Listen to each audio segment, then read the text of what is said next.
Yeah, that's right. I see the chat. I see y'all rocking. I see y'all coming.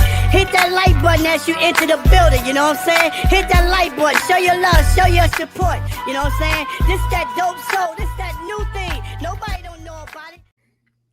Hello, Knick family. Welcome to the Just Nickin' Show. I'm your host, Stephanie, a.k.a. Queen. And as always, we got a little something to talk about. I'm here with Geoff Klafter from the Happily Ever Klafter Daily Sports Blog. Also, I am Jerrell, DopeSoul Alumni 22. Also, the creator of the New York Giants live podcast. Did I get that right? Die Hard Giants. Wow. It's okay. Die Hard Giants live podcast. It's okay. Listen, I'm a little rusty. I've been away for 2 weeks. You know, I'm in Welcome a little back. Welcome back. week, but I've been away. The link to both the blog and Jerrell show is in the description. It's Tuesdays 9 p.m. if I'm not correct. All right. Yep. I'm back, so I'll be on the shows Tuesdays as well. So I'm looking forward to that. I actually had a lot to talk about this past Tuesday. All of a sudden, we going to dinner at 5-6. That night, dinner's at 9 o'clock. It's all good, man. You're welcome many times. To hop on and talk about the defense and how well I thought Russell Wilson played up until that that last interception. But I'll be there next week. Nice. Shout out to the chat. Kerry Cox, A-Train, size 9, coach in the building. Bob, JJ, I missed you last week. Hopefully everything is well. Sherwin in the building. Kerry Cox, Walter Blackman, Kerry Cox. Yeah, make sure you hit the like button. So today we're going to talk about, a few things. We'll talk about the depth of the New York Knicks, right? A lot of signings going into training camp. I think they have 12 under contract. Porty is non-guaranteed from what I understand, but I don't foresee him not being on this roster this upcoming season. And then all the training camp invite, Exhibit 9, Exhibit 10, some vets, Alec Lynn, Brogdon, Shamet, coming into training camp. So we'll talk about that. But what I want to start with is Stephen Bondi made an appearance on KFTV, and they were talking about, basically veterans, including, what's his name? Matthews? Garrison Matthews. Yeah. Basically having to slug it out for one spot unless there's a trade. And there's been a lot of talk about would the Knicks move Daddy, would the Knicks move Kolick to make space to sign both of them. And Bondi said the buzz was that he's been hearing, the buzz around the league, not from the Knicks office, from around the league, is that he's been hearing Daddy and McBride. And he stressed, and shout out to Daily Knicks, so I read that article as well, that he's not predicting this is going to happen, but this is just the buzz around the league. How true it is or not, we don't know. But I thought it would just be something good to talk about and just chomp it up a little bit about it, get your opinion, get Jerrell's opinion, and then also the chat as well. And I guess the first question I have is just your initial thoughts on that. And why would the Knicks even consider trading a McBride over a Kolick and or a Daddy? All right. Geoff, we'll start with you, then Jerrell, and then Jerrell, you lead it off the next time. Cool. So I guess whenever you're talking about a trade, it's always, well, what are you getting in return, right? In other words, is it just a straight salary dump where you're just freeing up the space to add that extra person? Is it, and if that's the case, it kind of makes sense why it's not Kolick, because I don't think his money is actually enough to get a full veteran minimum contract in, because he makes a little bit less. And I think if you want to bring in two of those guys, it has to be Daddy or Deuce, because I think Daddy makes like 2.8 or 2.9 million, and Deuce is at like 4.4. And he has a descending contract, so next year it's a little bit less, but it is a 2-year deal. So if it's just a salary dump for for Deuce to get one of those extra players on the roster, I'm not sure I'm super excited about that. Right. But if it's a salary dump with Daddier, I'm not necessarily as sad. I don't know, like, he's our own player. I'm probably going to get tomatoes thrown at me. I know he's the next, Kevin Durant, I'm sure, but we've never really seen him play. He wasn't amazing in the limited minutes that he got last year. He's young. He could be really good. But how much are you willing to place a bet on his future? How good do you think he's going to be? And is this current version of the Knicks better served to have guys like Brogdon and Matthews, or Brogdon and Shamet, whichever combination of players that you want to choose in that spot moving forward? And I'm kind of inclined to believe that if it was me, I think I would rather have Brogdon plus whichever other guy that they like, whether it be Matthews or Shamet, because they're experienced NBA players. They're more of a known quantity than what Daddier is. I'm not saying Daddier couldn't be good or can't be good, but all things being equal, health being among those things, if they're all healthy, I think that you rate those players all three ahead of Paycom, or at least I do. Based on what I've seen thus far. If you're trying to win a championship, you've got to collect the best players available. But I think Brogdon is a key because he can play the backup one, and we don't have anybody else and he can do it really well. Like, even if his 3-point shooting isn't as good as it was, like, he was in the toilet last year with his 3-point shooting. I think it was like 28%, but that was more of an outlier. And I kind of wonder if his performance with the Wizards was kind of one of those deals where they were already bad and they were losing. And it's like, we want to give these young kids some burn. So they just kind of like, hey, we're going to pay you to not play. And I mean, I know he did have some injury concerns as well, but I'm wondering if that other didn't have something to do with it as well. But if Brogdon is healthy to play, like, I think you've got to find a way to, like, he's in the rotation. I think a healthy Brogdon is better than Jordan Clarkson, in my opinion. Like, and maybe that's a bad opinion. I don't know, but that's just how I feel about it. And that's what I would like to see them do. So they'll probably do something else. Better than him in terms of just a better player than him, or a better fit for our needs? Both. Okay. All right. I mean, to piggyback off of what you said before we get to Jerrell, these trade-offs, if you will, are made all the time. Think about when the Lakers won the chip. Like, they traded Ingram and whoever else was in that Ball was in that trade for AD, if I'm not mistaken. It's not that they didn't think they would eventually be good players, right? It wasn't about that. It was about, what do we need right now? And AD is what we need right now. So Josh Hart was in that trade too. Josh Hart, yes. So if the Knicks were to trade Daddier, it's not that they don't believe in him. They drafted him. They believe in him. It's not that they don't believe he's going to be a good player. It's more about the timing, right? Jerrell, just your thoughts on it, and why would the Knicks even consider that? I'm a little torn on this because I'm usually all for change and stuff like that, but now we're at the point that we're trading Deuce and Daddier. Like, at this point, isn't it for like the 10th or 11th man on the bench?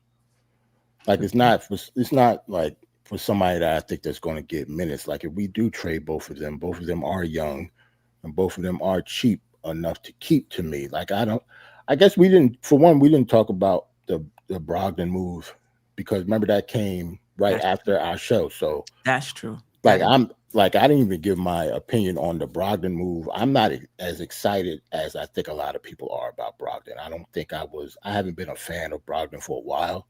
Mm-hmm. I think his play has declined. I actually watched a few Wizards games, and liked the way that he was moving and didn't like the way that he was playing. But like Geoff said, maybe because it was his environment and he knew that they weren't going to the playoffs or anything like that. So he could be rejuvenated, once he has our jersey on. But I don't know if I'm as excited for him enough to be trading players for him, if that makes sense. Just like I wasn't really that excited with when we re-signed Shaman either.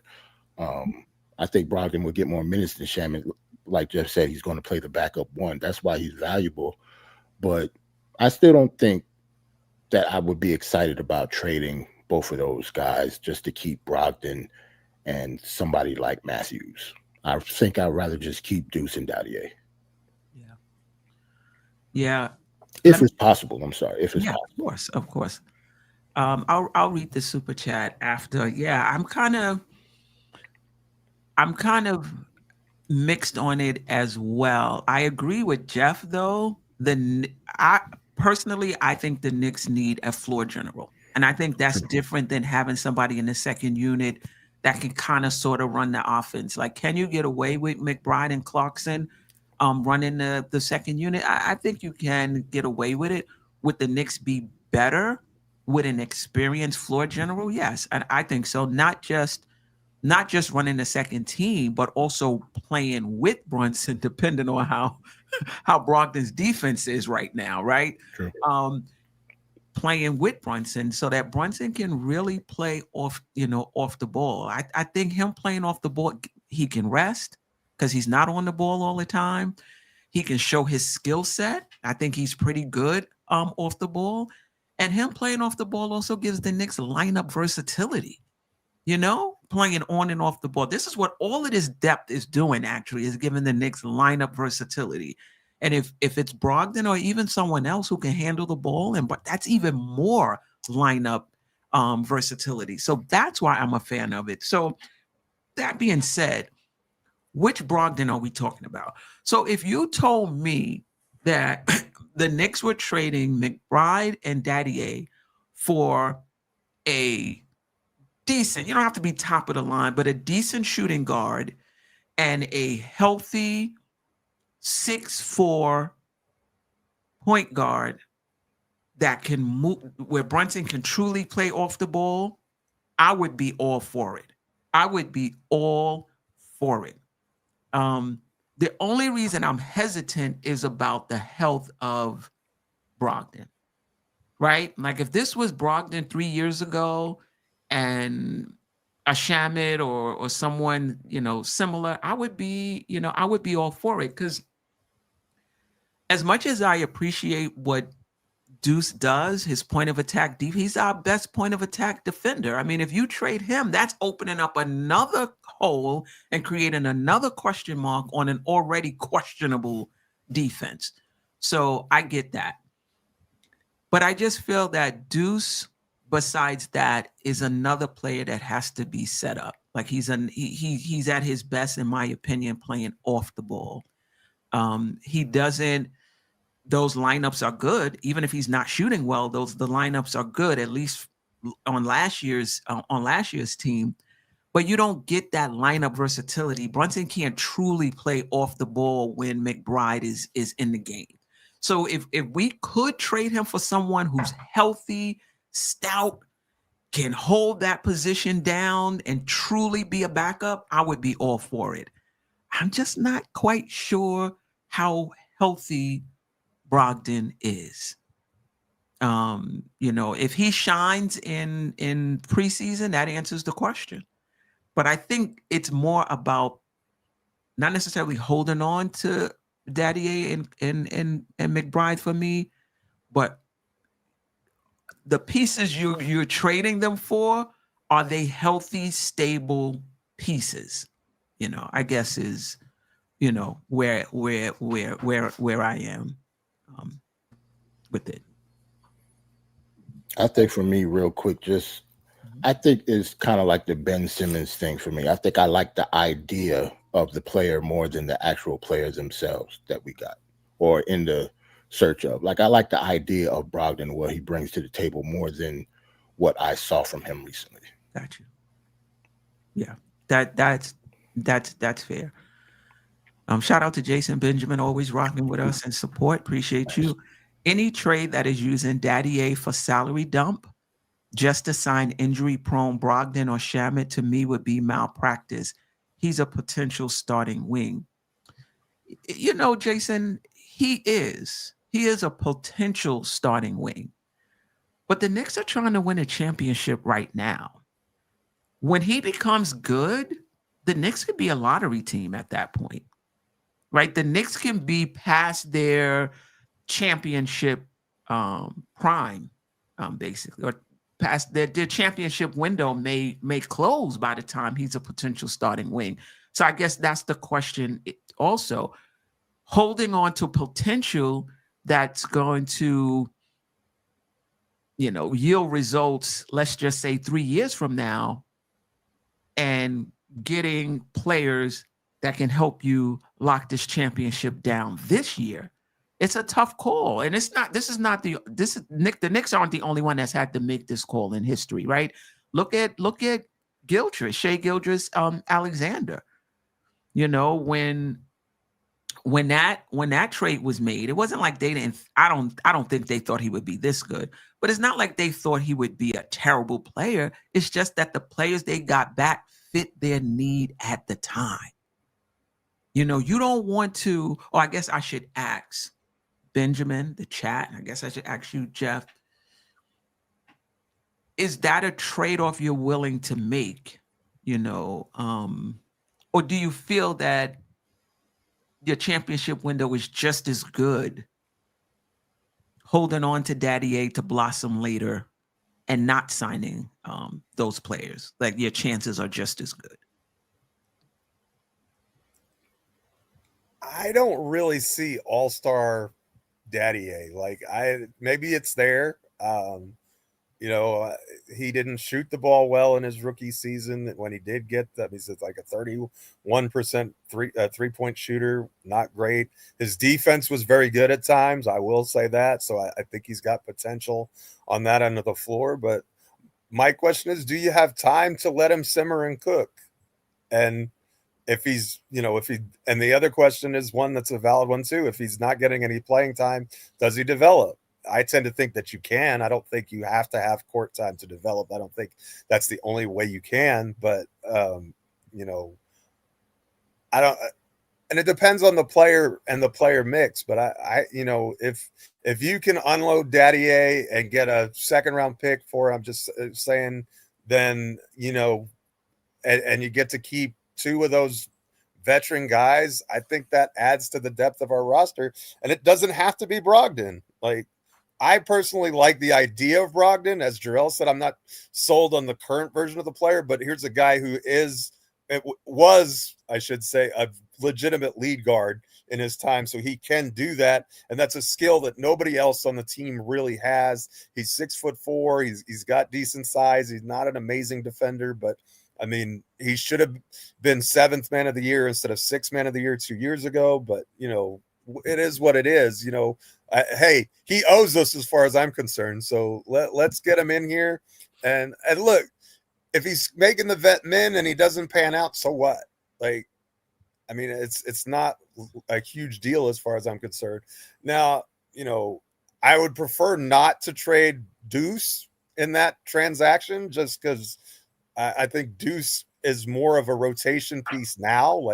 But again, you're talking about having a crowded house, right? Where are all the minutes for all of these 6'4" players that we seem to covet? Like, not everybody's going to see the floor, even if you're moving, even if you're going to move McCall to his more natural position, the 3 spot. I think you've got limited minutes for all of them, and who's going to play when and how much. Those are already problems that we have. So maybe having a guy who, is going to miss 30 or 40 games because of injury isn't the worst thing in the world, as long as he's ready to go come playoff time, which is a big if, right? But if it's betting on futures on Daddy A or keeping 2 of those veterans for this year, my personal calculus, and you can disagree, is that the two veterans are more valuable to this team in the here and now. And if Daddy goes somewhere else and blows up, then he does. But he could just as easily be the next Frank Ntilikina, right? And we don't know what he is, right? He's 22 years old. He has good measurables, but measurables aren't everything either. And you got, to me, and again, maybe it's the idea of the player versus what they have left. I don't know, but I think you've got a lot. Like if you were ranking the players, in my mind, Matthews is better than he is. Brogdon, when healthy, is better than he is. And I think that that Shamet is better than he is right now also. Oh. And I think the Knicks do too, because one got playing time and the other one didn't. So, I mean,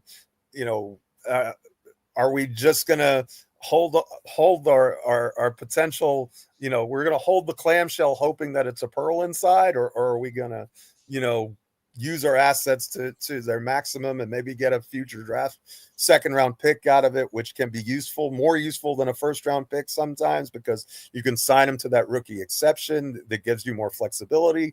All of these things are consideration in future years also. So, it really boils down to how much you like Daddy and what you think he'll be in the future. And I just haven't seen much yet that screams this guy's a definite rotation player on any NBA roster, much less ours.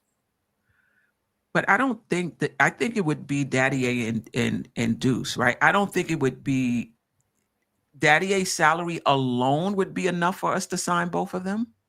Yeah, because we have one of the spots already. One of those three guys is going to make the team. So if you're trading away Daddy and you're not bringing back any salary, that opens up I'm pretty sure that opens up a slot, enough. Like if it doesn't, then it doesn't make any sense to make the trade, right? If you're not opening up enough salary to sign both of those guys, then you don't do the trade. And if the only way. The difference was it Daddy alone, or did it have to be Daddy and Deuce? I don't think it has to be Daddy and Deuce. I think it's Daddy or Deuce. Or Deuce. Gotcha. Let me see if I could double check on Pickholm's contract here.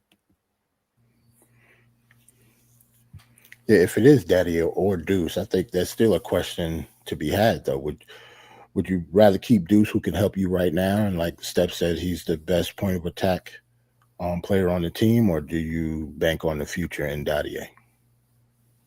Right, and the issue, another factor with Deuce is you're going to have to sign him. Oh yeah, it's true. You're going to have to sign him. I think next year is the last year of his contract track. I don't think it's a player option. I don't think it's a team option. Somebody can check me on that. So, the Knicks at some point, the Knicks are going to have to pay. At some point, the Knicks are going to have to will most likely go over the second apron. So I'm pretty sure they're looking down the line also. So I think if Deuce gets traded, it's not just finances would have something to do with it as well. Your thoughts on that, Geoff?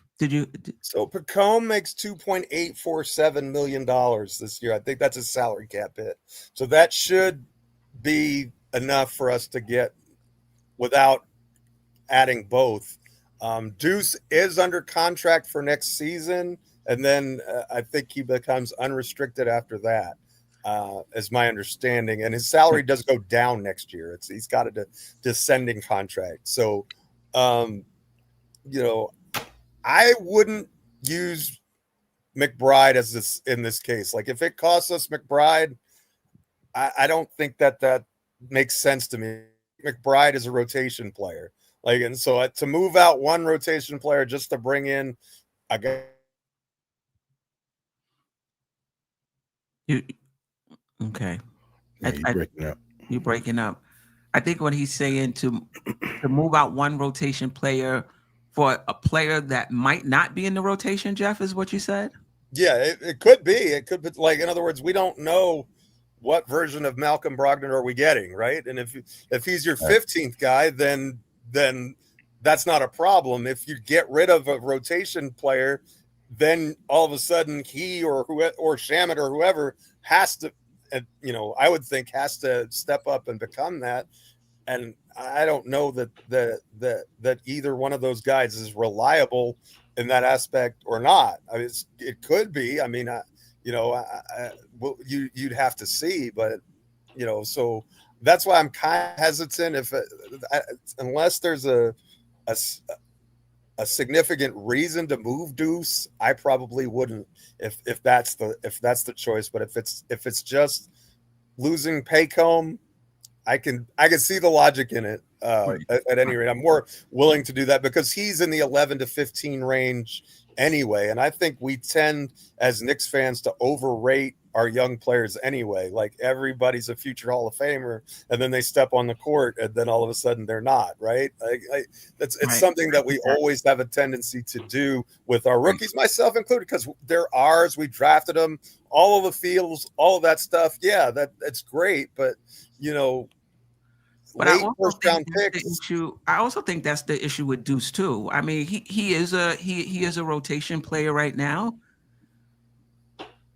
It's gonna be really tight, and I think they're gonna go through training camp to see. I don't think there's gonna be any trades at the beginning of training camp to make room for anybody. I believe they're gonna go through training camp, see these guys, see what shape they're in, see how they mesh with the other players before making any decisions on trades. The reason why I think McBride is in the equation is if Brogdon is healthy. Let's just say he is, and he's back to playing the way we know he can play. Now, listen, he's older. He doesn't need to play 25 minutes.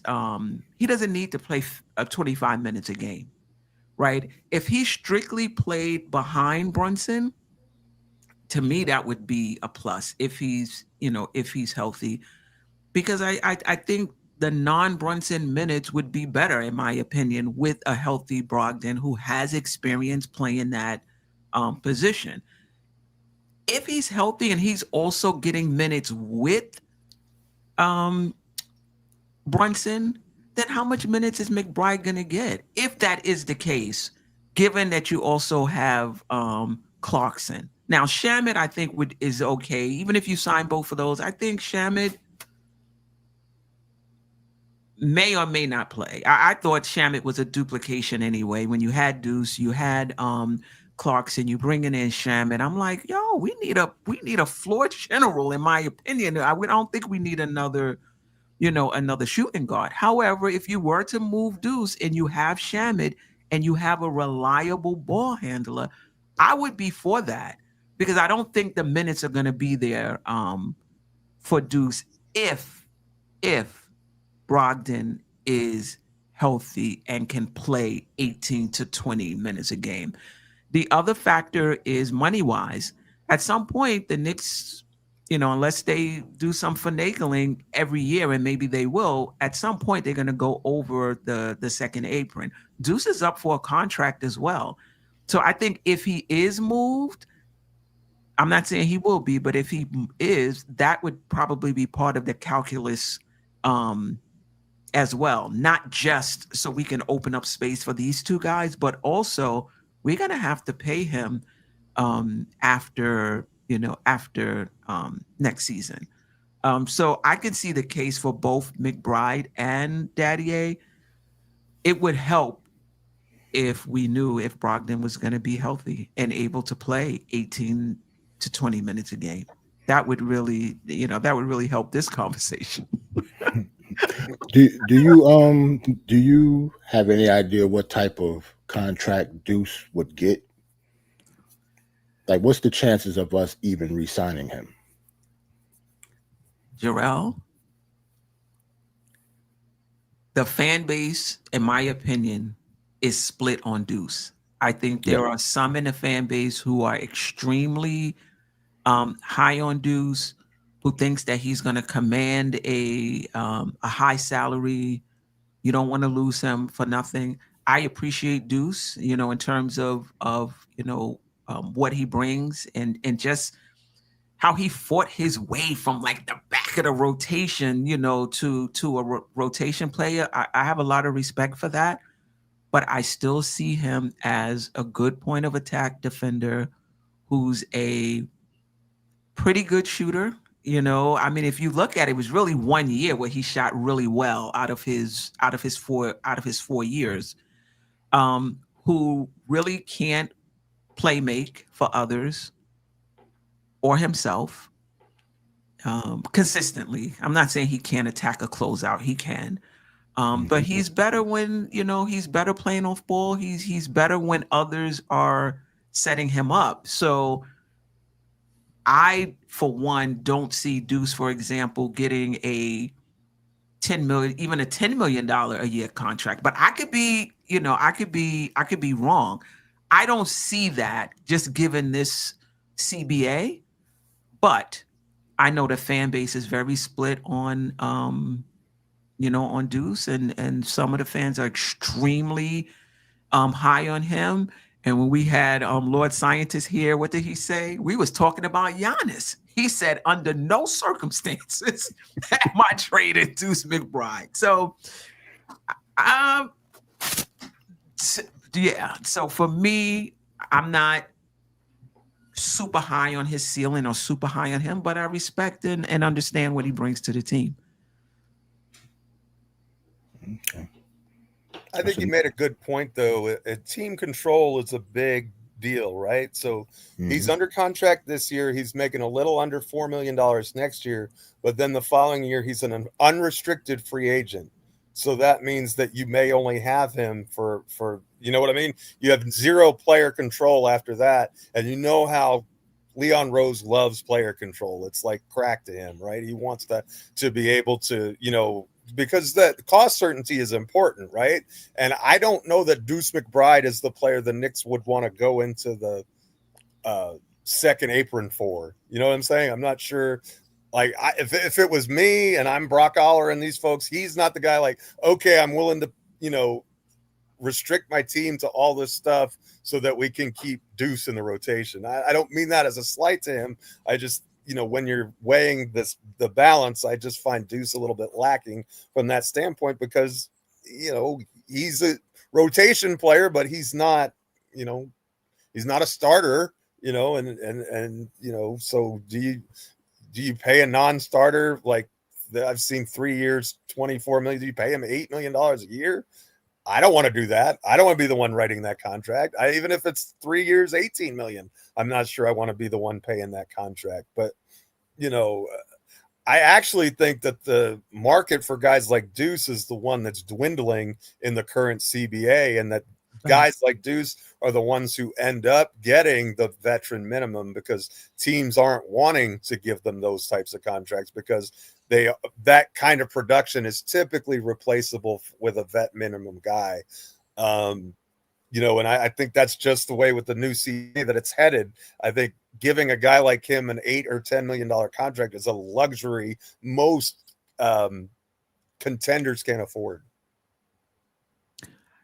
I agree. And I think I said something to not as eloquently as you said it, Geoff, last week, is that the skill is replaceable with vet minimum guys. And that's not to take anything away from Deuce and what he brings as a point of attack defender, as a, as a decent shooter. I think this year will tell the story whether last year was just a fluke or a continuation of the first, few years, he was in the league.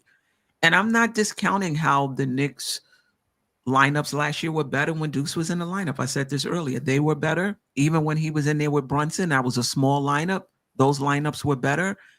Even when he didn't shoot well in a particular game or so, those lineups were still better. So I'm not taking anything away from him. I wonder, though, can you get that same on-off production with another guard who can shoot but also play make, right, for others. So even though he was great in those rotations, it doesn't mean somebody else wouldn't be good in that rotation either and provide the same amount of shooting and gravity. So Old Head said Deuce can get 3 years, 24 million. Sherman said Deuce will get 12 mil. Mitch will get not in this season. I'm Sherman, big up, big respects. I just think this players are getting squeezed out in this new CBA. I don't listen, anything is possible, but yeah, Sherman seems to feel Deuce will get 12 million and Mitch would get 30. That's total, right? Mitch is getting 30. I hope it's with somebody else. That is an albatross. I love Mitch, but he is not worth $30 million. Maybe if it's total. 3 years, 30 million, or I could even see maybe 2 years, 30 million with the second year as a team option. But I don't 30 million per season. That's wild. It can't be per season. He don't mean per season. I think you mean total. I think he means per season. Jerrell said total. Now I think he would get more than 30 total. I'm just saying, if it's like a 2 year, 30 million, like he's not getting $30 million a year. No. Yeah. I don't think so. He said Mitch is not coming back he may not be coming back to the Knicks. Who's giving? I'm not even talking about Mitch. Which center nowadays is getting $30 million a year? That's not an all-star. That's not Embiid or the Joker, who's probably getting 50, right? Right. Cat, obviously. Cat. How much did I just went to the Lakers. The Lakers starting center now. Oh, the guy from Portland. Yeah. What's his name? His name? He's on a max. He's on a max. Oh, never mind. He's on a max. Yeah, never mind. Because remember, Indiana signed him to a max, and Phoenix matched it. Yep. Right. So. Yep. So he's on a max. Oh, Sherman, I just see in the chat. Sherman said, "Hold on, I'll put it up here." I'm sorry. Oh, you got it. Yeah, there are about 10 teams that will pay Mitch $30 million per season. That's a lot, man. At least to me, that's a lot. I think teams are also aware of his. I think when we talk about Mitch, and we forget about the injury history. Like if teams are going to sign Mitch in free agency, they're going to think about that as well. So we'll see. Coach said Mitch is a Knick for life. We shall see. We've got 2 or 3 other super chats. We do? Okay, let me get to that. Bam is getting over 30. Look at the players. Yeah, look at the players, though. Yeah. Talk about all a little bit of a gap between Bam and Mitch, y'all. Like, let's. Yeah. All right, let's get to Corey Lee. Salute. Appreciate the super chat. Peace and salute. Queens is in the building. Queens get the money. All right. Jason Benjamin. We talked about that. Jason Benjamin again. Also, to trade a potential young starter to keep 2 1-year rental is crazy talk. Our 9-man core is good enough to win a chip, I believe he meant, and still develop Pat Pacome. Our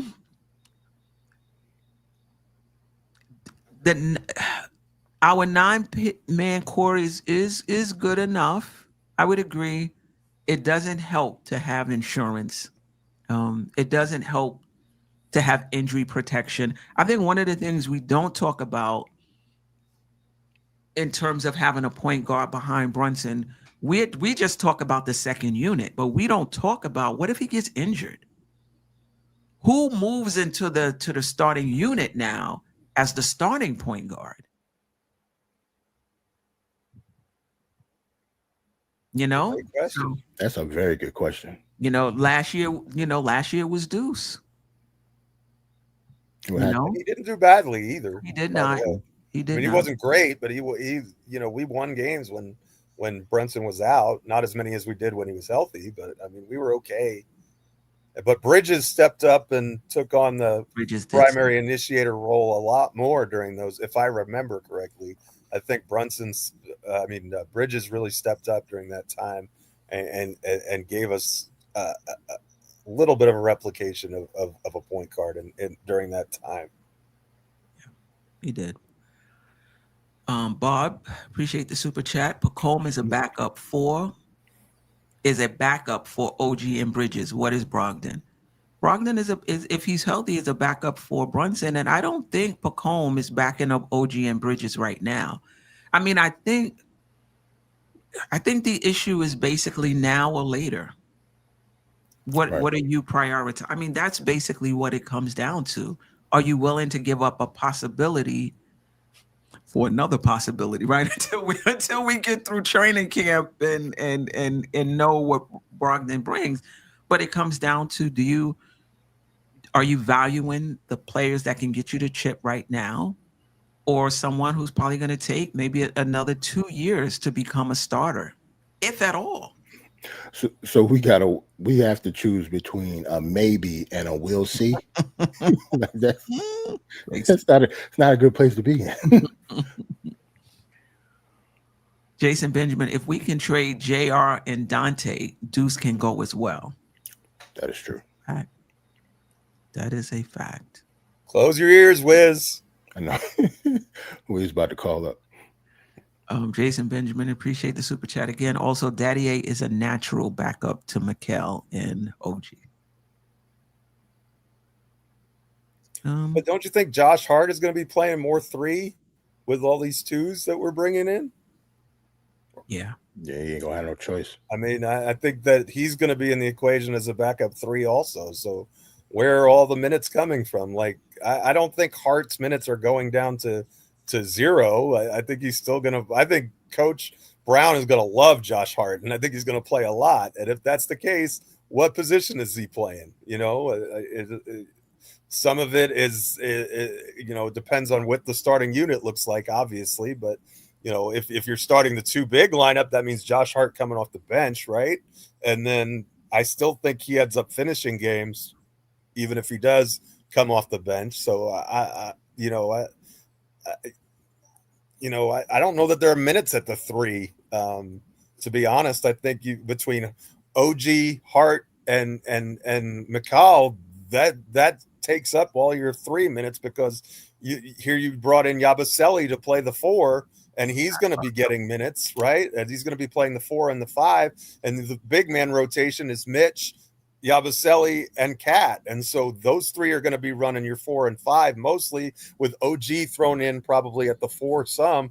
But that means that Hart's primary minutes, or Hart is the backup 4 and OG is playing at the 3, and on down we go. But again, you're still talking about a minutes crunch here. And you know, I don't, you know, Dadier is situational only, like that. That's just matter of fact.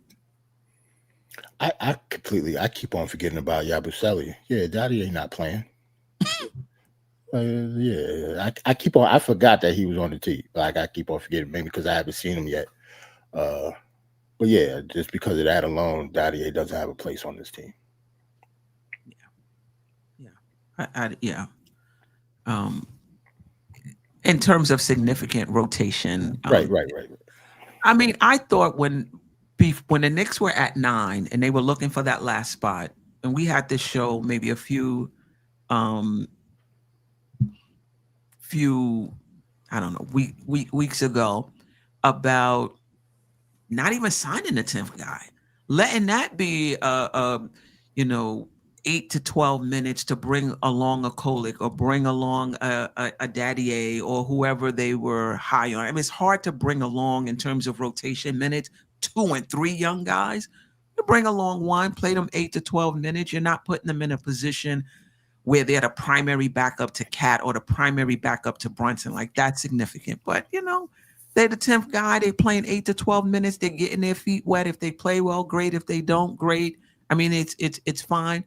But the Knicks are like going all in. I mean, the Knicks are, you know, on one side, you know, we want to develop the young players. We're bringing in a developmental coach. And then on the other end, bringing in 2 and 3 and 4, you know, veterans for this one spot potential trade, so that we can, you know, bring in 2 vets. The Knicks are going vet heavy. I think the developmental coach, and I'm interested to hear Jerrell and Geoff and in the chat. Shout out to Lee Escobedo joining us. Appreciate you. Hey family, had to tap in to support my homies. We appreciate you. Good work. Good work. If you guys get a chance, follow him on Twitter, where he posts the link to, to his articles. Just doing really, really good work out there. For sure. Part of the Nick of Time crew. What was? Oh, y'all know my condition. I didn't watch my train of thought. I forgot what you were talking about too, Steph. You ain't the only one. I'm chilling. One thing at a time. What was I trying to say? We had talked about this week's developmental coach. Right, the developmental coach. It's possible that he's going to oversee their development away from the rotation. Maybe deciding who goes to the G League, who doesn't go to the G League, maybe overseeing their personal development during practice and after practice. Maybe if some rotation minutes open up, talking with Coach Brown about who can get, who would best fit those minutes. I don't think they brought that coach in because these guys are going to be getting significant time this year.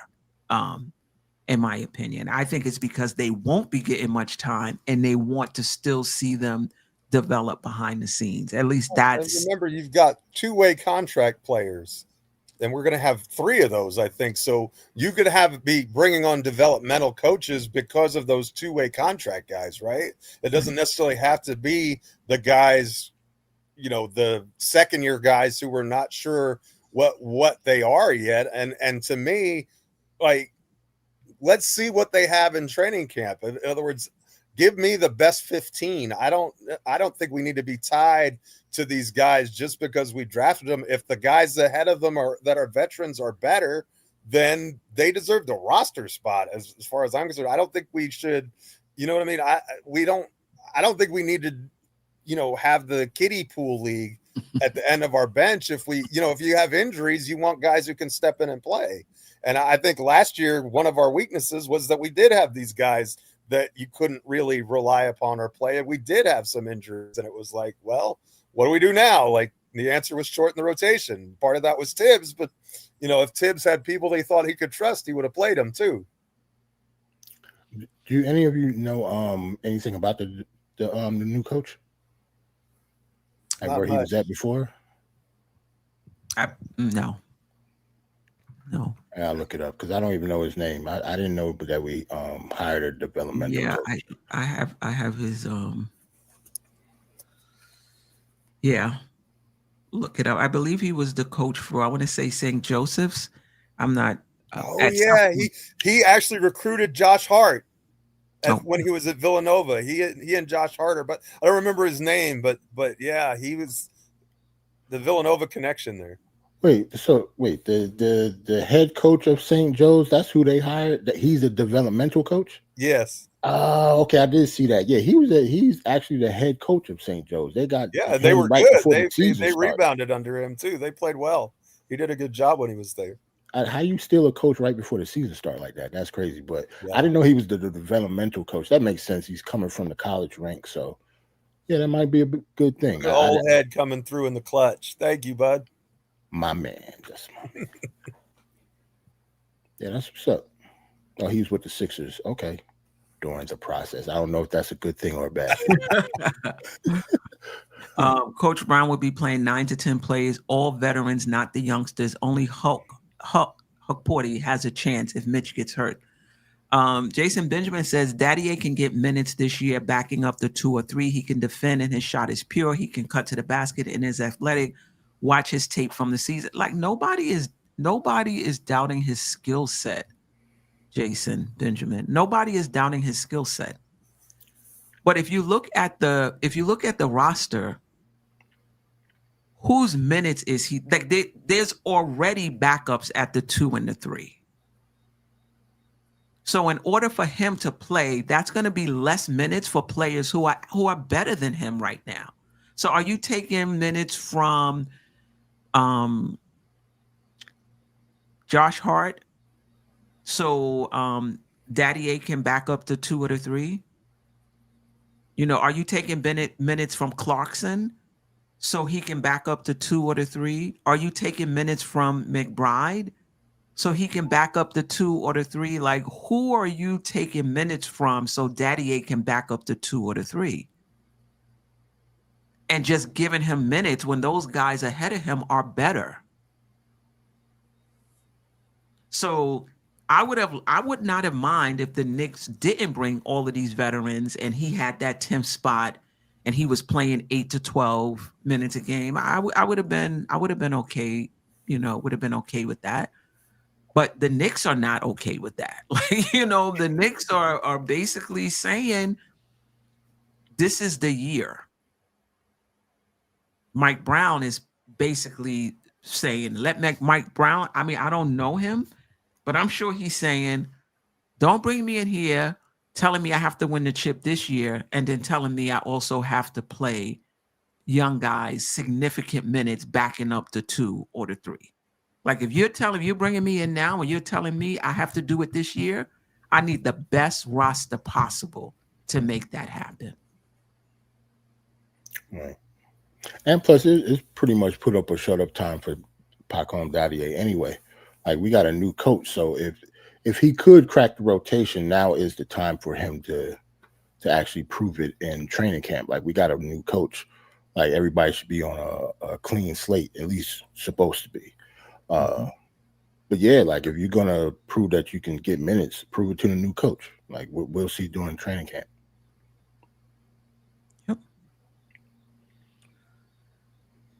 Yeah.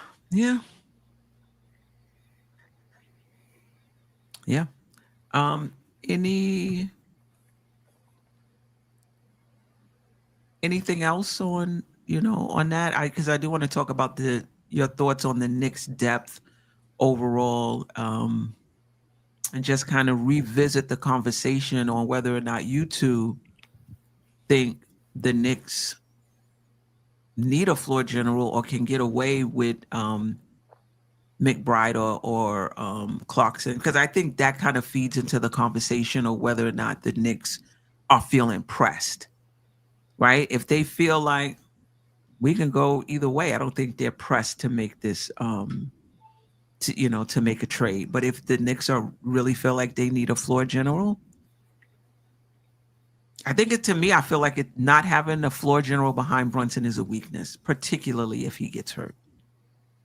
Well, I think maybe they saw Tyler Kolek's performance in Summer League and were like, maybe we do need to bring a guy in here who's a third stringer. Like, maybe they do plan on playing Clarkson the majority of the time, but then if there's an injury or something, maybe that's when Brogdon comes into the mix. I don't know. And again, we'll know in training camp what Malcolm Brogdon looks like. If he looks old and slow and washed, that'll be readily apparent. If he looks crisp and back to the player he was in Boston, I think that'll be pretty evident too. And that's why you bring in a guy like that on a non-guarantee. We're going to see all of these guys in preseason, and it's good that they're going to be fighting for their roster spots at the back end. That's what you want, right? You don't want to just have it gifted to them. You want to make sure that, look, we've got what, 4 non-guarantee guys, 3 non-guarantee guys. Go earn yourself a spot. And if you can beat out one of these rookies, or if you can beat out Deuce, we'll get them on up out of here so we can get you a spot. But you better prove to us that you belong in one. I love that. Like, roll out the ball and may the best 15 get the spots. That's what I say. Yeah. It's going to be interesting. Like I said earlier, I don't think any trades are going to be made in the next day or two. I think the Knicks want to see what they have and feel comfortable in training camp before considering making a trade. That being said, injuries can happen at any time. Like, these guys could look great in training camp, but then the next thing you know, they're injured. So I think we'll be well into training camp if there's going to be a trade before it happens. And Steph, real quick before we forget, I think we talked about Alex Lynn before the show, but we didn't talk about him during the show yet. So I don't know if you thought it was significant enough to even bring him up. Like, I don't know how you guys feel about him. I'm just surprised that they brought in Alex Len, and they were also considering Bryant. Thomas Bryant is his name? Thomas Bryant from the Pacers? Who played for the Pacers. There was talk that they were considering him as well. And so I didn't really know what to make of that. Was that, we're going to start a double big lineup, and so we need some depth. We can't just have Huck Porty, behind them. Yabusele is undersized, let's bring in some bigs and see. Does that mean that they're not totally bought into Mitch being here this season, which I think he will be, and want to take a look at some guys in case they move him? I'm not sure what the Alex Len to training camp was about. Maybe just because he a body. Because I think he used to play for Mike Brown too in Sacramento, didn't he? I think. I believe so.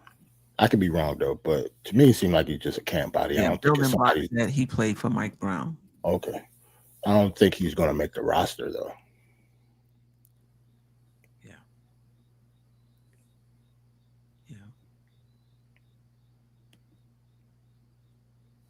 Yeah. So we will see. I would have been more intrigued by Bryant if he was brought to training camp. Listen, with these guys, you got to keep the expectations low. Like, we're not looking for these guys to come in and be major minutes contributor, right? Just come in and whatever minutes you get, if they are consistent, just be good in your role. If Brogdon is healthy, he came in and he played 14 minutes a game, let's just say, and he was super solid behind Brunson, and we were winning or breaking even in those non-Brunson minutes, and the team was running good and the on-off numbers, that's great. Like, I'm not expecting Brogdon to come in here, play 25 minutes a game and average 14 points, 6 assists, 5 rebounds on, efficiently. I'm not expecting that. Like, I'm expecting like a real small role for him. I think the big role is going to be Clarkson and Yabusele. I think they're going to have big roles off the bench. These other guys, if Len might, if he makes the team, he probably won't even get off the bench. He would probably be more injury insurance. So these guys we're talking about, their roles are going to be small. Agree or disagree? Do you see a bigger role for any of these guys? I 100% agree. I think they're just kicking tires, right? Let's bring him in, see what he looks like. You know what I mean? And it can't hurt. Like, what does it hurt to come in and bring him in and take a look at him? If you like what you see, maybe you give him, a contract. But I don't want to be in the Alex Len business. I'm not a huge fan of his, but that doesn't mean, he had some decent seasons in the past, but I think if you look at what he did the last 3 or 4 years, he's like, little bit of nothing, and that's being kind. Like, I'm not sure what Alex Len adds to this team that you couldn't get from Huck Porty or, a younger player. In other words, if you're bringing in a 31-year-old, he should be an upgrade from the young guy. And I would rather give minutes, and that's not usually what I say. Usually I'm on the side of the veterans, but I would rather see Huck Porty get those minutes than Len. I just don't think I've never been a big fan of his, but I don't see him as being an answer for this team other than, like, break in case of emergency, person to have off the bench. But I don't know that we need that. Yeah, the only thing I'll say is experience matters. And with Huck Porty, if he's in a support role, I think that's great. I think that's great. If you're starting Mitch and Towns and he's that first center off the bench, I think But the thing is, it's not a straight choice between Len and Huck Porty, because Huck Porty is a lot cheaper, right? You can't. In other words, if you're bringing in Len, he's taking up one of those non-guaranteed roster spots that we have right now. It would probably be, you would probably either get rid of Shamet and Brogdon to keep him, or you would make one of the trades that we were talking about earlier and give one of those spots to Len. And just me, that's not something that I would be wanting to do. I don't think that's personally, that's not good business as far as I'm concerned. I would rather just keep Daddy than add Len. Yeah, I don't know. It would be Len and somebody else. You wouldn't just, because you wouldn't have to move anybody to sign Len. You would only have to move somebody if you're going to sign Len and somebody else.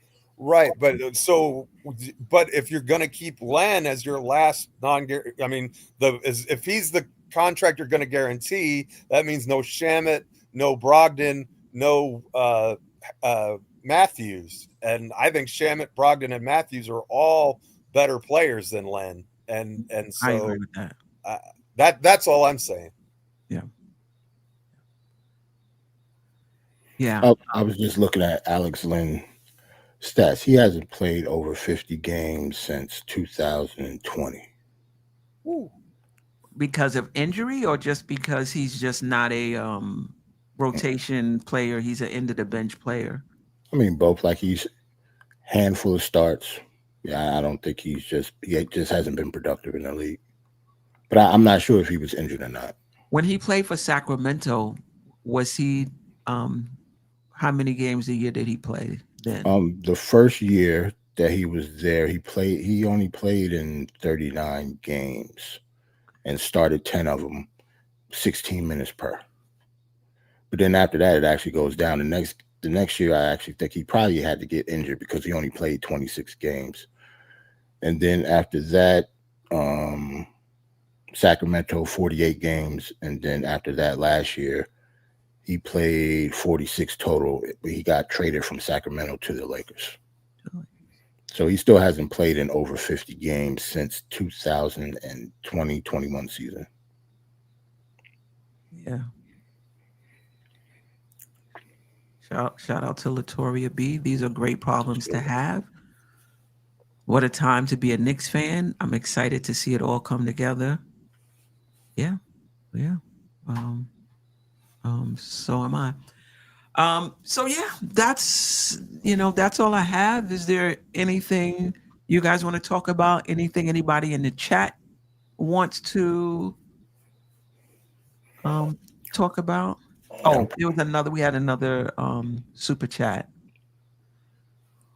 Jason Benjamin, I think we are mentally damaged from Tibbs not playing his youth. Browns want wings in Sacramento. To trade upside for just another guy is Jason Benjamin, we understand what you're saying. We just disagree. Like you want to hold you want the young guys to stay here for the future, and there's nothing wrong with that. I'm not saying you're wrong. It's just a difference of opinion. I don't think it's about being damaged by Thibodeau.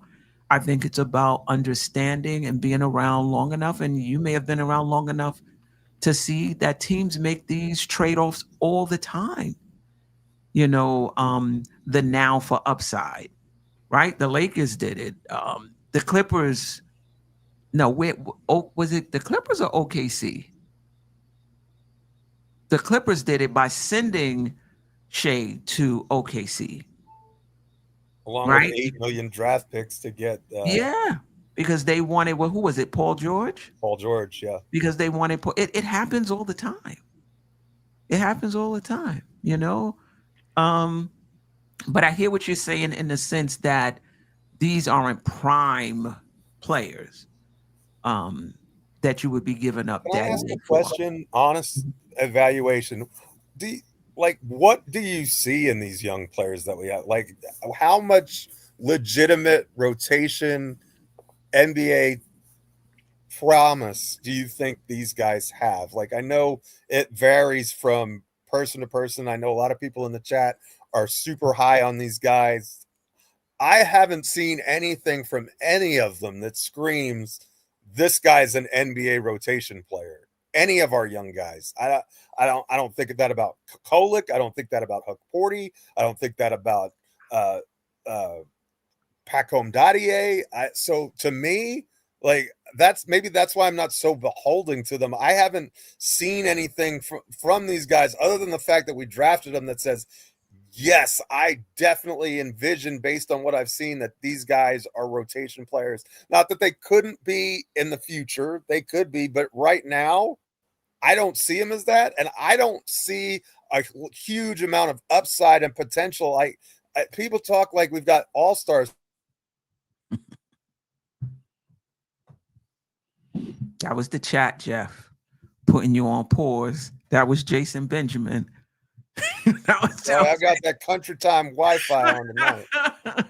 That was Jason Benjamin putting you on pause. Probably deserve it, but honest question, and look, maybe you guys are seeing something I don't, and if that's the case, that's fine. Like, that's why I'm here. But honest evaluation, like looking at these guys, what leads you to say yes, all three or none or one of these guys definitely has a future as a rotation piece? Yeah. That's a good question, Geoff. I think, to be honest, I think I have the most. I was going to say Paco Daddy. I think Huck Porty. I think he'll be a good rotation backup center for us, because I think he's still young too, right? Yeah, he's 22, I think. Yeah, I think he'll be a good rotation player for us, especially if he's a backup or third center. I think he'll be fine. But like Kolick and Paco Dadier, yeah, I don't personally think that they're ready yet. But I think Huck Porty can get minutes. Yeah. Jason Benjamin, appreciate you. Are we 100% sure Brogdon and Shaman gets us a ring? I don't think it's them that's going to get us a ring. I think they would help us more than Dadier this year. This year, I think they would help us more than Dadier would. But there are no guarantees, you know. And I just think we're a better team, in my opinion, with a healthy Brogdon and Shamet than we are with Dadier this season.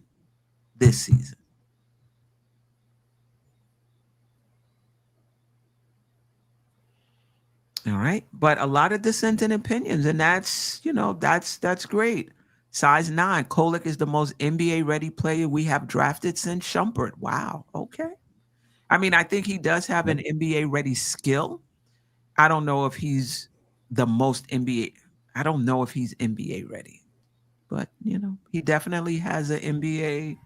He didn't look summer league ready to me, so I don't know how. If you don't look summer league ready, how do you look NBA ready? I'm not sure. I mean, he's undersized, he's slow, he doesn't guard, he's very gifted passer, but I mean, and I like Kolick. I do. I'm being the bad guy here, I guess, but look, I want to win the title. I want to give us the best chance to win this year. And, I don't want to babysit what ifs if they're not you know what I mean? If it's not going to get us closer to that goal.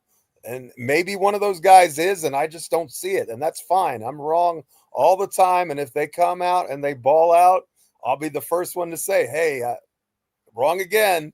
But I'm just not seeing what these other folks are seeing. So I don't know. Yeah. Ain't nobody on the team a better switch defender than on the team. Come. All right. Sorry, I put that up. Yeah.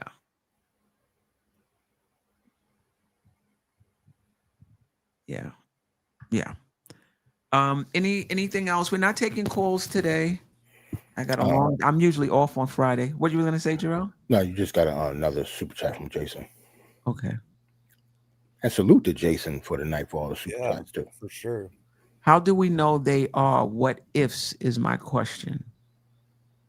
Because they're not ours, right? They're not it right now. If they were it right now, then they would be playing, right? They would have cracked their spot. They would have earned their place. We don't know what they are. That's why they're what ifs. We don't. They're a question mark.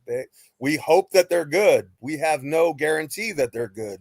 And that to me is why they're a what if. That's not, what if is not the same as never be, right? They could be good, but they could be not. Like we tend to look at the best in the player and not at their flaws when we want them to be good, and we do the opposite when we want to make the case against somebody. So, can they all be good? Absolutely. Can they all be out of the league in 2 years? Absolutely. And I don't know. And the answer can be yes. If you just want to keep them parked on the end of the bench and continue to see them develop, if you have faith in them, that's perfectly fine opinion to have. But I think if you think that Mike Brown is going to come in here and rely on these kids and we're going to be, the little people school, I think you've got another thing coming. Like he has more pressure on him as a head coach than any head coach coming into a job in the first year, probably in league history. He's going to want to win games. He's going to play vets. It's going to look a lot more like Tom Thibodeau than I think you're hoping that it is in my opinion. Yeah. I don't disagree with that. He's under a lot of pressure to win games. And I think that's asking a lot of a coach to win a championship this year and at the same time develop these young guys. And which one, right? Which one? There's Hawkporty, there's Daddier, there's Diawara that they, brought. Like which one? Kolick. Can't be all of them. That's a name that we didn't mention. I think Diawara has more raw talent than everybody that we named today. And I don't think he's going to get in rotation minutes either. Like, I think he's going to be a down-the-line player if he gets a shot in the league. But I think as raw talent, Diawara can play basketball. Like, he has a lot of talent. But if anybody, if I would, try to hang my future on, it might be him. Like, I had to look at it. Yeah. Benjamin has a reply. Jason Benjamin. They were not ifs under Tibbs. We have Brown now. We shall see. Everybody is, expecting Brown to be the anti-Tibbs. We shall see. Yep. That's why I say now is the time. We got a new coach, fresh eyes on the roster. If any young guys are going to get burned, it would be like now is the time for them to try to make a name for themselves. Like, there's no more Tibbs guys. Like, we can't use that as an excuse anymore when one of our young guys don't get any burn. Like, now we got a new coach. I think he's going to be a lot like Tibbs, just like Geoff said, but at least he's not Tibbs. Like, there's a chance that if you weren't a Tibbs guy last year, you maybe can be a Mike Brown guy this year. Yeah. But that's what all coaches have their guys. All coaches will, have guys you're like, wow, why are they leaning into this player and not that player? You find that with every coach. Yep. We shall see. I'm excited. I'm excited to see Mike Brown, what he does. I'm excited to see the offense. I'm excited to see what he does defensively, rotation wise. Yeah. This is probably the first year I'm gonna be locked into preseason games, just to try to get a glimpse of what we're gonna do during the season. Yeah.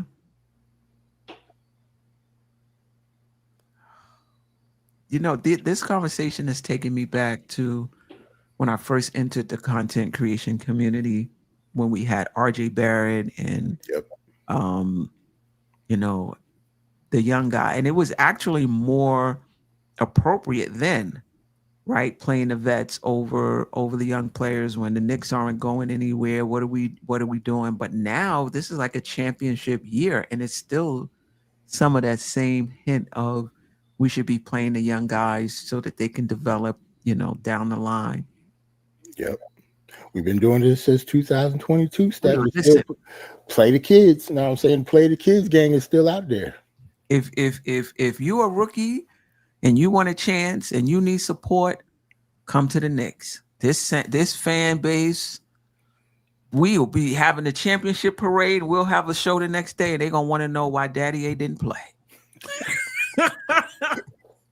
If you a young player, come to the Knicks. You're gonna get a lot of love from this, from this fan base, for sure. Somebody size 9 said, when we gonna draft our own MVP, defensive player of the year? I said, like, to me, I feel like however you come to the Knicks, you a Knick. Like, if you were drafted, we traded for you, free agent, And that just goes back to how we always talk about how we're just historically bad drafters, right? As a franchise, right. Well, I go back to, have you guys ever read the book Good to Great? I've heard of it. In the book Good to Great, it talks about getting the right people on the bus. Right.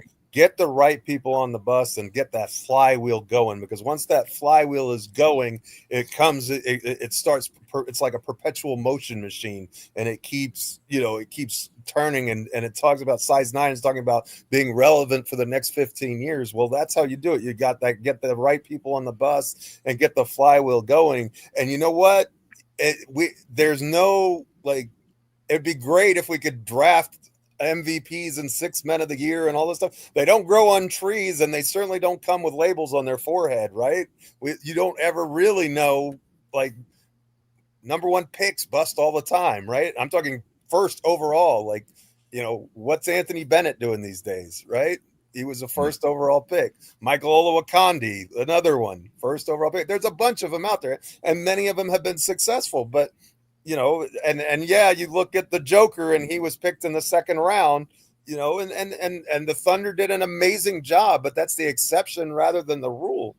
But I actually think that the Knicks have done an amazing job in the fact that they really don't have any of their own lottery picks on this team, and they built a championship contender. How rare is that? That's crazy. That's even possible is a thumbs up to the job that Leon Rose has done. It's not easy to do. We haven't been draft lucky, and I don't think any of the back end draft guys that we have now are 6th men of the year or any of that, or all-star potential guys either. So, and if that's the case, then the pick itself is a sunk cost. If they're not top 15, then they're not top 15. It doesn't matter if you drafted them or however else you acquired them. If they're not good, and I'm not talking about using future draft capital to get rid of them, but if you're trading them for a future asset so you can open up a roster spot for somebody else who fits better and is actually playable and is good, then I think that's the way you do it. I mean, I'm not emotionally tied to any of these guys. I love Mitchell Robinson. He's my favorite player. If they trade him tomorrow because they think that's the best thing to do for the organization, so be it. I am going to be 50 years old in November. I have 0 Knicks championships in my lifetime. I want to get that to number 1 before I die. My granddad was a Cubs fan, and they waited 108 years before they had a title. He didn't get to see 1. He died before 2016. So I don't want that to be me with these Knicks. Like, that's just that's just how I feel about it. And I think we're closer to that goal than we have been since 1999, right? That was the last time. Yeah. And so I really feel like that this could be the best version of the Knicks that we've seen since Leon Rose took over. Could I be wrong? Absolutely. But, if we're not going to go into the season with hope and expectation, and you've got a talented roster, what are we even doing as fans, right? Like, that's why we're here. Yeah, so I think size 9 is on a totally different track than the rest of us. So he says he doesn't care about rings. He cares about being relevant for the next 15 years. So this is why we're not going to ever see eye to eye, because I don't care if the Knicks are relevant in 3 seasons if we get this chip tonight, to this season. If we get the chip this season and the Knicks are in the lottery 2-3 years from now, okay. Okay. If you ain't winning chips, you ain't relevant, size 9. That's what I'm going to say. Nobody remembers who finished in second place. Right. That's the name of the game is to win titles. I know, because my teams haven't. Like, that's what I want more than anything. I've been through the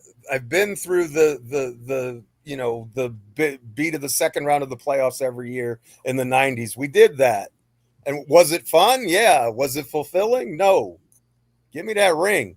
Right. Ask the Lakers how that's going. Then the Lakers got a ring. You telling me you wouldn't trade if they said, listen, y'all going to win the championship this year, but 3 years from now, this team is going to be ass. Well, you're going to be like, no. Let's just be really good for the next, 8-9 years and with no chip. No. I guess everybody's different on that. But for me, give me the chip. And I've suffered with the Knicks. I've suffered with the Knicks before. I just start suffering again. So I'm all right with it. The chip. We get a chip, Steph. You might not see me for a while. I'm gonna be somewhere. I might not even do the show no more. I don't know what we gonna do if we get a chip. Right. I wouldn't know how to act. I've never seen one, not with that jersey. So I can't even imagine it. Yeah. Yep. JJ, I'll take a chip if that means we're bad the next 10 years. Yes. Don't speak that into existence either, though, JJ. I want a chip, and I want another chip, and then I want another chip. Let's just be good. Let's not. I've suffered enough. Let's get rings, multiple. I don't want just. I mean, I'll take one for sure before I die. Please, one. But I just want to see it, man. I love this team with all my heart. And every season it's over, it hurts, man. Like, why not us? Why not now? Yeah, Geoff, you brought up a good point, because I think it was 4 years ago, back when RJ Quickly and all of them was here, and it was, the Knicks are building wrong. Most of the people who won a championship, most of the teams who won a championship had a franchise player that they drafted. Not somebody that they traded for or brought in. And the Knicks have been able to do this without their draft picks. It's amazing that they've been able to do this without their, well, you can argue that flipping RJ and IQ and what have you, it was with their draft picks, right? It helped them get the players that they wanted. But to go back to the argument 4 years ago, when we had RJ, Quickly, who else? Grimes, McBride, and people were like, don't trade him, stand pat. I didn't even see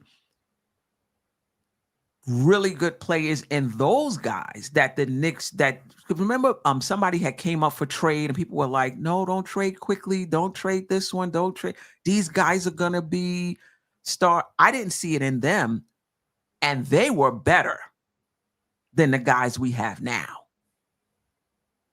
The day we traded for OG Anunoby, a lot of Knick fans were like, we overpaid because we sent RJ and Quickly out. Like, that's a legit take that was made, but look at the fortunes of the franchise since the trade. I think it's hard to argue that the Knicks didn't do well for themselves to make that swap. I mean, it certainly, was good for us, and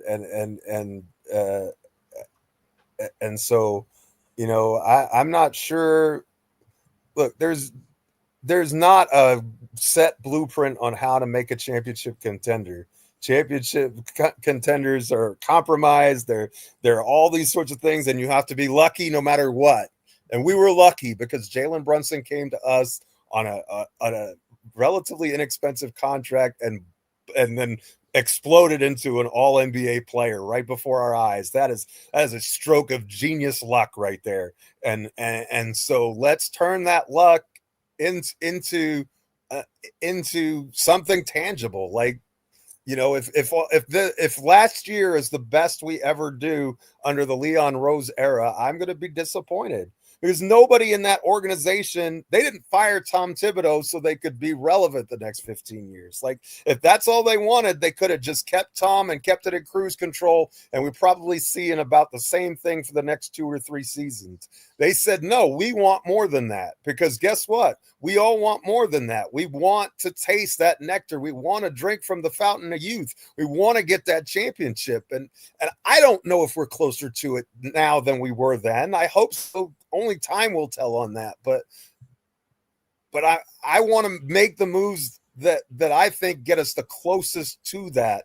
And I'm not going to rely on, the pacifier crowd to get me to the finish line if I think there's a veteran who's useful and can add to this team, even it's after injuries that makes them rise to the occasion. Like we saw last year, DeLon Wright and Landry Shamet ended up playing roles for us last year after pretty much being glued to the bench all season long. It's nice to have guys with experience that you can count on to bridge and carry you through certain situations. And I think that's what I want to see from those end of the bench guys. I don't see anybody on that list that of players that we've been talking about, these second-year guys, that is a must-have, must-keep player toward the goal of a championship.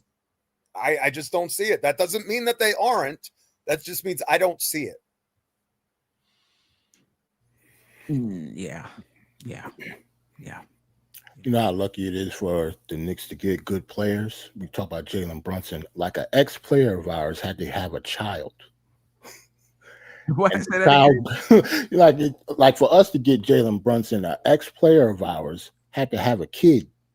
And the kid grew up to be a captain for our team. And we was waiting for that kid for that long for us to get a point guard. Wow. Like, think about that. Like, wow. And we didn't even draft that kid when we had a chance to. Yeah. He came to us anyway. Yeah. The Mavericks drafted 2 all-NBA players in that same draft and don't have either one of them. Absolutely. And they still have Cooper Flagg and Anthony Davis and Kyrie Irving. Yep. On and on and on. Klay Thompson, whatever you want to say. But so, Geoff, they traded one and didn't let one go for nothing. Yep. And they got another one as the first overall pick in the draft, from all indications, if Cooper lives up to the hype. So what do I know? Some franchises are just like that, man. A-Train said, Geoff is preaching tonight. Amen, brother. Drink that nectar. Swim in that fountain of youth. What I do for a living, A-Train. I'm a preacher. That's my occupation. Oh, boy. Just to go over some important dates before we get out of here. Media Day is next Tuesday, September 23rd. Training camp opens for the Knicks that next day, Wednesday, September 24th. I believe they get to report early because of the 2 games that they have in Dubai. Thursday, October 2nd at 12 p.m. they play Philly, and Saturday, October 4th at 11 a.m. they also play Philly and Dubai. So we'll get a chance. 2 weeks till the first preseason game. That's insane. Yeah. And then October 9th, it's Minnie at home. The 13th is Washington at home. And the 17th, it's the Hornets also at home. I'm fascinated to watch that. For the first time, as you said, I'm fascinated to the training camp battles and players actually competing for those final rosters. But I am fascinated by what this preseason is going to look like. Yeah. In a perfect world for me, if there's no trades, Brogdon turns back the clock 4 years and he beats out Shamet, he beats out Matthews, and he's the guy, because the rotational versatility you have with a point guard who can actually man a team behind Brunson and step in if Brunson is hurt is invaluable. Now, whether he could do that or not, But you know. hey, Steph, you played 4 years. Like you got that. Can we just go 2 years? 2 years. He was pretty good in Boston 2 years ago. Let's just go 2. Okay, 4 seems like years. 2 years. Like, can you be in your mid-20s just one more time? I'm crossing my fingers that Brogdon goes in there and beast. But if he's broken down and what have you, I like Shamet. Y'all know I liked him last year. I just think it's just a duplicate. You know, I mean, he's a shooting guard, you know, that can also attack the closeout, but Deuce is a shooting guard. Clarkson is, you know, so yeah. I think we're gonna see Clarkson at the one a lot this year. And he's an above. He can make all the passes. Like he's an underrated passer. I think he's gonna have, you know, issues deciding when to pass and when to go for his own, like Brunson does, and like Quickly did when he was here, right? So, AKA don't pass. That's all that means. We need a basket, not who's the best player to get the shot. I'm the best player to get a shot. We need a basket right now. And I got the ball, so.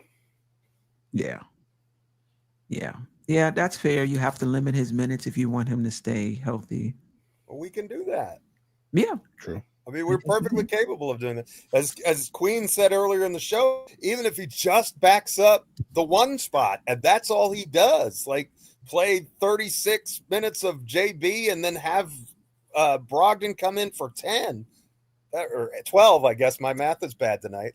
But, 10, 12 minutes, whatever the case may be, I think that should keep him healthy. And, 14 minutes at most. That's the backup one spot. Now, how does Clarkson and Bridges and all his Hart and all that other shake out? I don't know. Deuce, like where are all their minutes going if you do that? I don't know, but that's what I hope to see. I mean, and if it's not, look, he's a non-guaranteed contract. If he's toast, we'll see it in preseason. We wave goodbye. Good, nice seeing you. Enjoy the rest of your life somewhere else. Like we're not even out salary cap space if he doesn't perform. So like it's no risk, some reward potential. So those are good kind of deals to have. And I think we have that with Shamet, with Brogdon, and with Matthews. And so roll the ball out. May the best man win. Yeah, don't forget Lynn. No, just kidding, Geoff. Yeah, sure. Throw him in there. I don't care. Huge needle mover. Alex the Len. David Smith, appreciate you. I ain't see you in a minute. Hope all is well with you and yours. Run the offense through Cat. I do hope to see more of that, using him as a hub, at times. I think that will happen. I think that definitely should happen too, to be honest.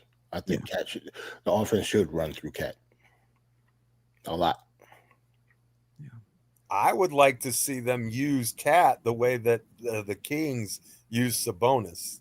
I think they will. I think that might be interesting. Let him play at the nail in the top, in the elbow area. Just get him the ball in there and let him shoot, go pass, whatever he needs to do. I think he would excel in that role quite well. So, and I think you could get Brunson some off ball looks at the 3-point line, which he excels at the catch and shoot. So, David Smith, I'm with you on that. I would love to see him be the Sabonis, be in the Sabonis role for Mike Brown's offense. I would like to see that quite a bit.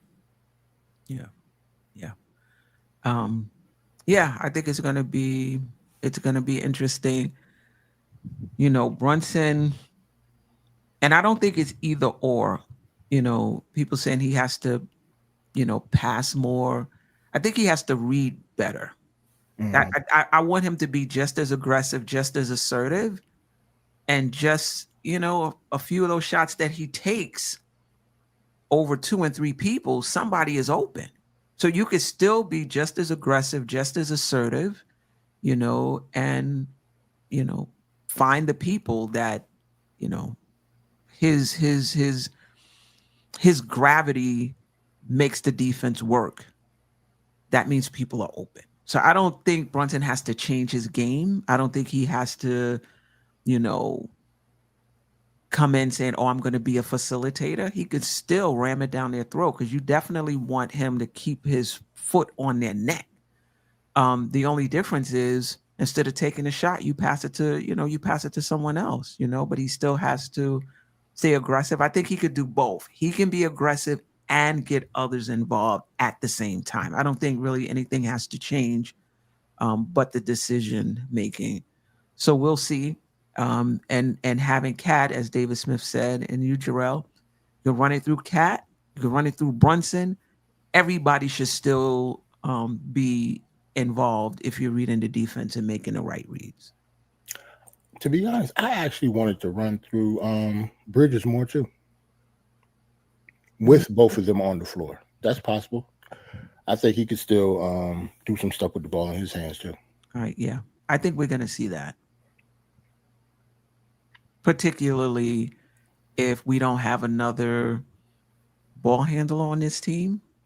Like, say Brogdon isn't fit or doesn't make the team. Right. Yeah, I think it will be Bridges. And even if Brogdon makes the team, we still may see the ball in his hands more. Yeah. All right. Any last words? Nah, man. Salute to the It's chat. good to have you back in the United States, Queen. We missed you the week you were gone. We were glad that you dropped in for a little bit. And it's a good thing that it's basketball season, because football season in New York has been flushed down the toilet for both of us. Or all three of us. So it's good to move on to something else. And I do have a few words to say about the Giants for all the Giants fans out there. Yeah, go ahead. In my in a couple blog posts recently. So it's there. You wrote it already? Yeah. Oh, okay. I think the last one is 0 for 2 is the name of it. It talks about all of the teams that are 0 and 2, and just, I mean, I actually think, and y'all may disagree, I think Dayball cost you that game. I think kick the field goal instead of going for it on 4th and 3, and that game's over in regulation. Like, I thought it at the time, and look, I live in Texas. I got Cowboy fans all over the place, but the Giants should have won that game. Dayball cost them that game. You can't have that kind of performance from Russell Wilson and not win that game. I mean, it's kind of funny because the Giants did in week 2 what the Jets did in week 1, and the Jets did in week 2 what the Giants did in week 1. So I really feel like the Giants are the better team right now than of the two New York teams, and I just think that their schedule is just so brutal. It's going to be tough to remain afloat. But I think they're better than their record for sure. Yeah, I thought so. Go ahead, Jerrell. I was going to say Dable cost us that game because his team had like 14 penalties for almost 200 yards. That's egregious. I think that's the most undisciplined team I've seen for the Giants in a while. So. And what's his name should have got cut. They benching him for the rest of the game. He getting four or five penalties in a row for like 55. I'm like, it was the worst offensive lineman performance I think I've ever seen from a single person in a game. Hey, that's crazy because Michael Clemens did the exact same thing for the Jets on defense. Yes, that's he did. Insane. He literally, I think he's graded out Pro Football Focus at like 48 or something like that, and he still has a job. I don't understand how that. James Hudson was 17 point something. Oh wow! It was the worst offensive line performance I've ever seen in my life. And he getting all upset. Maybe he was on the tape. Did anybody check? Did he bet Dallas? Like, did he have the Dallas Cowboys money line? Is that what that was? I don't know. But to me, it was the defense. And people talk about the defense for that last play, and it was atrocious. But there was a few times, like maybe the last 2 or 3 drives where the Giants went up and the defense Dallas just rolled back down and scored. The Giants would score, roll back down. It's like we're not going to get not one. We're not going to get a stop at all. That was one of the best games, I think, for week 2. I think it's a classic. I mean, really, I thought it was well played. I mean, penalties aside, the Cowboys had a lot of penalties too, but you're not going to get a more entertaining fourth quarter than. I think they both ran out of gas in overtime. I think they ran up and down the field so much they were like, I can't do this anymore. Because they had, 4 opportunities in overtime before Dallas finally kicked the field goal? But what was good, though, was when the Giants had to tie the game, had the opportunity to tie the game with, I forget, under a minute left.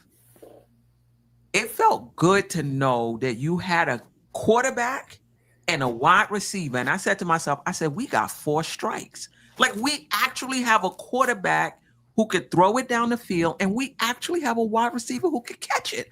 I said, under a minute? I said, we got 4 strikes.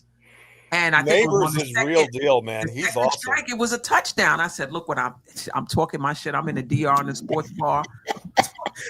Right in the bucket, that pass was, too. That was not an easy throw. Pittsburgh, games all around. The guys, I'm not a Dallas fan. I'm just anti-Giant. We struck. I said, look at this. Anti-Giant. He said, I'm not a Dallas usually fan. You're either pro-Dallas or anti-Dallas. I don't hear a lot of just anti-Giant people. He said, really I'm not, I don't want Dallas to win. I'm just against the Giants. Wow. I said, okay. We hit neighbors for that touchdown. They must have fired his uncle or something. I said, y'all trying to make me mad before I go to bed. I know. I'm sorry, Jerrell. I'll stop. We can commiserate about how bad the Jets were against Buffalo if you want to. It was embarrassing. I mean, to play that well with our offense playing like that, we still lose the game. Yeah, I was pissed. Russell was on fire. Like, he came out like ready. But see, I think you have to consider it an absolute win. Because here's my take, and maybe it's a hot one. Either Russell keeps playing well and the Giants start to win some games, or you start off 1-4 and then you can throw in Jackson Dart the rest of the season and see what you got in the rookie, right? True. Like and let him cook, right? Because I mean, I think they even put him in for a couple run plays in the Cowboys game, didn't they? So I mean, if you do at least you have that. Like, if the Jets continue on their road, we have another year of the Justin Fields experience after this, and then you're probably drafting a quarterback in the top 5. And I don't know who that would be. Arch Manning, maybe? Not impressed with that at all, but that would be who the Jets would get. And then, because of the name, thinking it's Peyton. So, yeah. I mean, we didn't even talk about the Giants being in a zone, a prevent. I'm like, so we only gonna rush one person. Like, that's what we're just gonna rush one person. With like 4 first-round picks on the line. I'm like, we're not gonna put no pressure on them. We're gonna just stand at the 40. The other just let the ball drop like in the middle at the 50-yard line. I'm like, wow. Well, the prevent defense only prevents victory. That's always the way it's been since I started watching football, and I'm sure before. We do have a super chat about that. Yeah. Danny Thomas, appreciate you rocking with us. Off the Knicks, now we talking Giants. I live in the Bay, and Niners fans said we should have won. Yeah, I was next to that. That game was next to me as well. So now you have your preview for Jerrell's show tomorrow night at 9:00, right? No, Tuesday. No, it was Tuesday. It was Tuesday. I already had it. Yeah, I talked about the Giants for like 40 minutes. Yeah, I was pissed. Yeah. Did you talk about the defense? You probably talked about all of it. I talked about everything, man. I was hot. I was still mad on Tuesday. This is what it looks like, y'all. That's a preview. It's great stuff. If you like this content about the Knicks, Jerrell bring it just as strong with about the Giants. And trust me, I know I've actually been on the show twice. He had me on as a guest for his draft night one time, and then when the Jets played the Giants in that awful, I don't even want to call it a football game. It was like the worst game ever played for both sides. We were playing tag that night to lose. Yeah, we were playing tag that night. That was an awful game. Yeah, man. Dial Giants every Tuesday, 9:00. We play the Chiefs on Sunday Night Football, so the whole world can see us. But not gonna lie, I said at the end of the show, we could win on Sundays. don't be surprised if we win on Sunday, Steph. The Chiefs aren't. Chiefs can't block anybody, and you've got Nope. a front four that can put a lot of heat on him. So, Yep. The number one wide receiver has been out since the first game he got hurt, separated shoulder. I don't know if Xavier Worthy is actually going to play. Rashid Rice is suspended, so the number 2 wide receiver isn't playing either. So we just have to worry about Hollywood Brown and Travis Kelce. But those 2 players could still beat us, but we'll see. Yeah, we'll see. No, we haven't. No, we haven't. I gotta talk to Sim. I haven't spoke to Sim in a while as well. Yeah, that's true. And plus, we didn't hit legend at all last summer. No. Last season. Like, we got to do it. Yeah, we definitely will. And then we'll definitely.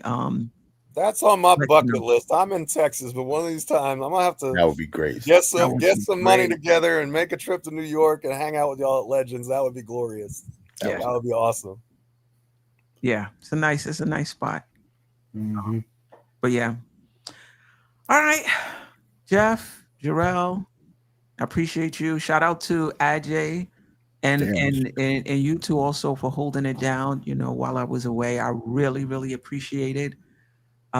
We'll be back next Thursday during the season. We'll continue I'll look at the schedule and see if Thursdays are still a good night. I think it is, but I'll look and see that. Then Geoff and I will be doing lunchtime live post-game shows. So the next day after the Knicks play, lunchtime, tune in. We'll be on live for about 30 to 40 minutes. And then we got some other surprises as well. I love the lunchtime shows, Steph. Give me an excuse not to work. Put it right on the phone. Yeah, give me a chance to get some sleep. Them morning shows. No rest for the weary. I was about to say, so when you committed to that before, I was like, okay. Those morning shows were awesome, though. They're in the night. But it's rough. Awesome. It's rough. It's rough. I was doing Sunday mornings. I was like, wait, wow, okay. Yeah. Nice. Well, if the Knicks, listen, Jerrell, anybody who has the Forever Link, anytime you want to, hop on the show, you can. But particularly on the weekend, it could be a little longer. So anybody who wants to, drop on, can do so. We can take a page out of Ron's book and go all day. Man, salute to Ron for still Knick fan. Ron's still Knick fan. Just get it done, man. He by himself, and he just like nothing. 9 hours he be on that. I told Ron one time the show started. I was in Jersey, and I think I got to Virginia by the time he left. I drove all the way to Richmond listening to you. Yeah, that's the time. If I have a road trip, do it on a Saturday. That show would take you most of the way. Salute to Ron. Good content. That's the thing about it. It's not. He holds it down. He and Freezy do that too. Freezy, the king of the all-nighter. I got a chance to meet Freezy. I haven't met Freezy. I met Freezy driving back from Georgia on I-20. I pick up 95 outside of Florence. Mm-hmm. So every time I'm going, either I'm going to Georgia, I'm coming back, I say, you know what? I got to contact Freezy so we can meet for breakfast or something. So this time I did. I met Freezy. I met his wife. We had brunch. Nice. It was really good. It was really awesome. Good. Freezy tall, man. Freezy about 6'4". Well, yeah, I thought he was tall. I thought he was like 6'5". He might be 6'5". Because I'm 6'4", and I think he said he was taller than me one time. He might be 6'6". That may be just his media guy height, though. Right. You know what I'm saying? He could be lying. I don't know, but you know how Freezy be talking about. In my Sherman voice, with or without shoes. That's right. I think that's the perfect way to end the show. Yeah, I might be like 6'3" and 1/4 without shoes. Now I'm saying I want to get the accurate height now. Yeah. Shout out to Freezy. It was good to meet him and his wife, Miss Mocha. Great time. Salute, man. All right, we out of here. Until next time, family. Shout out to the chat. Shout out to the replay game. Shout out to the silent listeners. We appreciate all of you. Until next time. Sister, you one of a kind. Yes. Sister, it's time. That's her. Dope Soul. Where you at? Where you at? Dope Soul. Where you at? Where you at? Dope Soul. What? Dope Soul. What? Your soul. Where you at? Where you at? Great show.